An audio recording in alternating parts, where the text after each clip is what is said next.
Bangladesh medical বিশ্ববিদ্যালয় উদ্বোধন হলো দেশের প্রথম রোবোটিক ফিজিওথেরাপি সেন্টার। রোববার বিশ্ববিদ্যালয়ের সুপার স্পেশালাইজড হাসপাতালে এই সেন্টার উদ্বোধন করেন স্বাস্থ্য উপদেষ্টা নূরজাহান বেগম। চীন সরকারের দেয়া এসব রোবোটিক মেশিনের মাধ্যমে জুলাই অভ্যুত্থানের আহতদের বিনামূল্যে এবং সাধারণ মানুষের জন্য স্বল্প মূল্যে সেবা নিতে পারবেন পক্ষাঘাতগ্রস্ত রোগীরা। উদ্বোধনী অনুষ্ঠানে স্বাস্থ্য উপদেষ্টা বলেন, চিকিৎসা সেবা ঢাকা কেন্দ্রিক না, সারা দেশে ছড়িয়ে দেওয়ার ব্যবস্থা করতে হবে। এ সময় প্রধান উপদেষ্টা স্বাস্থ্য বিষয়ক বিশেষ সহকারী অধ্যাপক ডক্টর সাইদুর রহমান বলেন, বাংলাদেশ মেডিকেল বিশ্ববিদ্যালয়কে দেশের প্রযুক্তি ট্রান্সফারের হাব হিসেবে গড়ে তুলতে হবে। শুধু এই আহতদের চিকিৎসার ক্ষেত্রে নয়, আমাদের মাইলস্টোন যে দুর্ঘটনাটা হলো সেই ক্ষেত্রেও ওনারা ওনাদের ডাক্তার দিয়ে আমাদেরকে হেল্প করেছেন।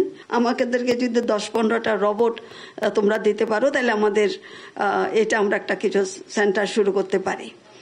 তো এবার আসলো 57টা, এটা আমার আনএক্সপেক্টেড।